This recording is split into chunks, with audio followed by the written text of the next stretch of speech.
1932년 10월 6일 강원도 금강산 월출봉에서 산불 방지 공사를 하던 도중 한 인부가 돌로 된 상자 하나를 발견합니다. 그 안에는 이렇게 생긴 각종 백자와 금속 공예품들이 들어있었습니다. 모두 수습해보니 백자 5점과 유기 1점, 그리고 금속 공예품이 2점, 작은 은수저가 1점, 이렇게 총 9점의 유물이 확인되었죠. 사실 이들은 모두 고려 말 금강산에 봉안되었던 사리자원구 일괄 품목입니다. 우선 가장 눈길이 가는 금속재 공예품들부터 살펴보겠습니다.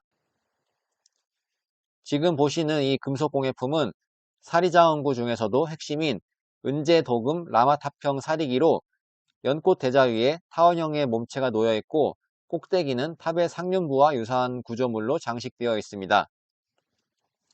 다소 세련된 모습으로 변형되긴 했지만 전체적인 모티프는 원나라에서 유행하던 티베트 불교의 라마탑에서 차용한 것을 알 수 있습니다.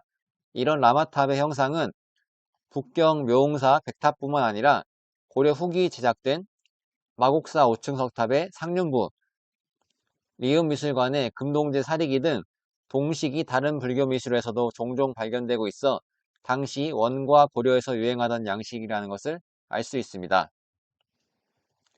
자세히 살펴보면 아래쪽 대자 부분은 정교한 여의도문과 연잎 문양으로 장식하였고 그 위로는 얇은 금속재판을 잘라서 세 겹의 연꽃잎이 피어난 듯 표현하였습니다.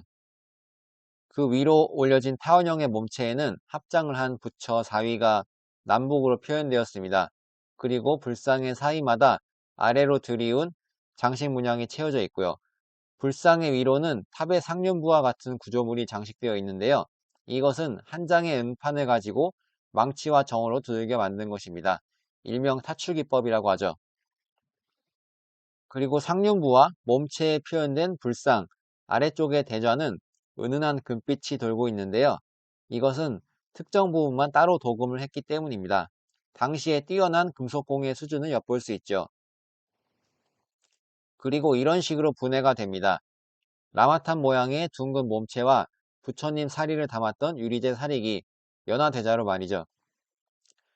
우측에 보이는 대자는 연꽃잎 위에 은으로 된 원통형 구조물을 심어 놓았는데요. 몸체와 결합할 경우 단단히 고정시키려는 의도입니다. 그런데 이 원통형 구조물에는 명문이 적혀 있습니다. 내용은 이렇습니다. 자세히 보니 수문화시중 이성계와 사만 국대부인 강씨가 눈에 띕니다. 이성계는 조선을 세운 태조 이성계이고 사만 국대부인 강씨는 그의 둘째 부인인 칭더왕후 강씨를 의미합니다. 여기서 주목할 점은 이성계를 수식하는 문구인 수문화시중입니다.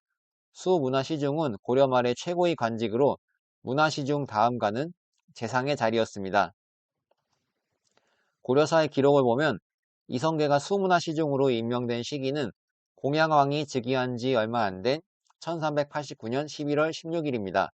따라서 사리기가 제작된 시점은 그가 수문화시중이 된 1389년에서 왕으로 즉위한 1392년 사이가 되겠죠. 다음은 팔각형 지붕이 얹어진 건축물 모양의 공예품을 살펴보겠습니다. 이 공예품 역시 사리기인데요.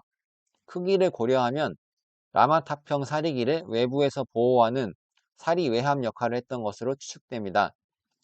문화재청 홈페이지에서는 사리기를 은재도금 팔각당형 사리기로 칭하고 있습니다. 은재도금 팔각당형 사리기 역시 이런 식으로 상하 분리가 되는데요. 먼저 좌측의 상단부는 8개의 면마다 가느다란 선으로 연꽃 위에 올라선 부처가 새겨져 있고 지붕이 꾸며져 있습니다. 자세히 보니 지붕은 타출기법을 사용해 기와골을 표현하였고 꼭대기는 연꽃봉오리 모양으로 마무리 지었습니다. 하단부에도 당초 문양이 새겨져 있습니다. 라마탑형 사리기와 마찬가지로 지붕과 중앙의 부처, 아래쪽에 당초 문양에는 도금을 하여 장식한 모습입니다. 다음으로는 우측에 있는 하부를 보시겠습니다. 하부는 은으로만 제작되었는데 지붕 형태로 만들어진 상부와 맞물리도록 팔각형의 면을 만들었고 그 아래쪽으로는 연꽃잎을 이중으로 새겨 넣어 조립했을 때 연화대자 위에 올라선 건축물처럼 보이게 연출하였습니다. 그리고 각각의 면에는 명문을 새겨 넣었는데 그 내용은 다음과 같습니다. 1390년인 경호년 3월 사리함을 조성하였다는 내용입니다.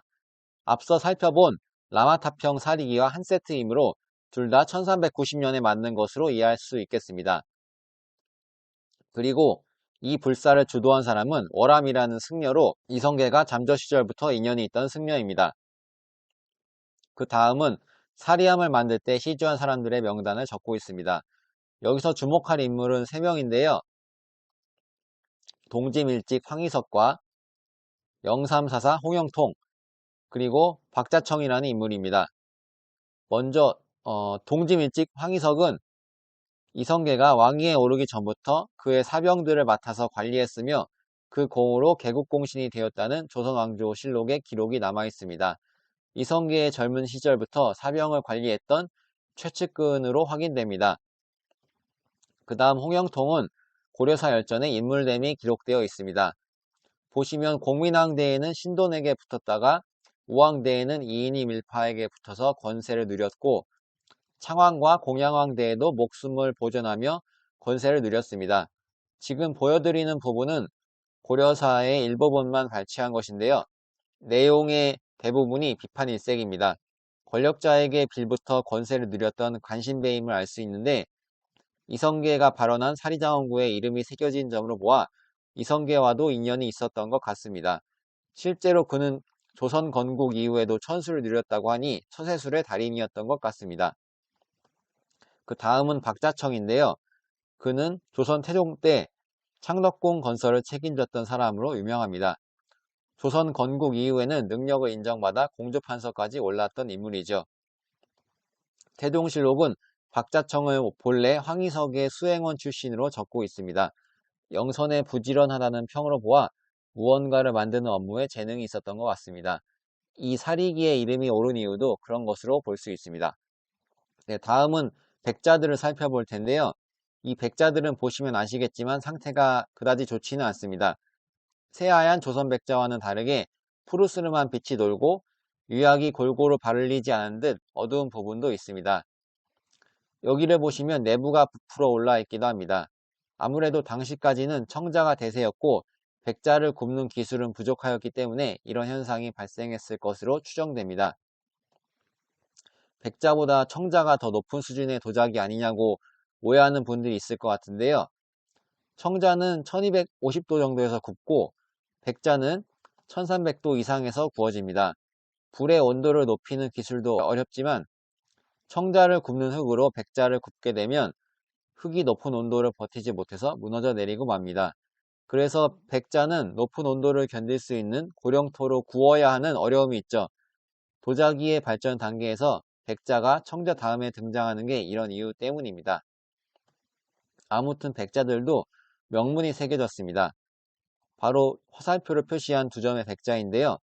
왼쪽 백자는 내부와 굽 주위의 명문이 확인되고 오른쪽 백자는 바깥쪽 표면에서 확인됩니다. 먼저 왼쪽 백자의 명문을 살펴보겠습니다. 홍모 24년인 1391년 5월 이성계와 여러 사람이 미륵의 출현을 기다리며 금강산 비로봉에 사리를 묻어 바친다고 기록하였습니다. 방산 사기장 심룡은 이 백자를 제작한 도자기 장인입니다. 방산은 강원도 양구군 방산면으로 여말선초 이 지역에서 백자가 활발하게 생산되었던 것으로 추정됩니다. 이어서 나머지 백자의 명문도 살펴보겠습니다. 역시 홍모 24년인 1391년을 말하고 있고요. 미륵을 언급하고 있습니다. 그리고 소원시종이라는 인물이 등장하는데 이는 이성계가 잠저 시절 사용하던 아호입니다. 이성계를 비롯한 많은 사람들이 함께 사리자원구를 묻음으로써 미륵불이 하생하기를 기원한다는 내용입니다. 그리고 이 안에 보시면 유기그릇 하나가 보입니다. 연구자들의 견해에 따르면 이 유기는 구리가 78%, 주석이 22%를 차지하는 방자유기라고 합니다. 그런데 입구 쪽을 자세히 보시면 점선으로 명문이 확인됩니다. 1391년 2월 조성하였다는 내용이고 신견과 묘명, 방룡이 시주했다는 내용입니다. 특히 신견과 묘명은 고려 말 추앙받던 고승인 나홍선사의 문도로 추정되고 있습니다. 사대부뿐만 아니라 불교계에서도 이성계를 지지하는 세력이 상당수 있었던 것으로 보입니다. 다음으로는 이 백자를 살펴볼 텐데요. 이 백자는 향로로 추정되고 있습니다. 측면에서 보면 이렇게 생겼는데요. 생긴 모습이 고려 때 만들어진 청동제 향로와 유사한 것도 있고 사리봉안 의식을 하는데 향이 빠질 수 없으니 이 그릇을 향로의 용도로 사용하고 사리와 함께 묻었을 것으로 추정됩니다. 이들 백자의 역할은 무엇이었을까요? 방금 살펴본 백자 향로를 제외하면 금속재 사리기를 외부에서 보호하는 사리외암의 역할, 그리고 향을 보관하는 향합으로서의 역할을 했을 가능성이 큽니다. 구체적으로 설명하자면 금속재 사리기를 아까 보았던 유기에 넣은 뒤 다시 그 상태로 1번 백자에 넣고 2번 백자를 뚜껑처럼 씌웠을 겁니다. 그리고 사리 봉안 의식을 치를 때는 3번 백자에 미리 담아온 향을 꺼내어 5번 백자에서 태우는 것이죠.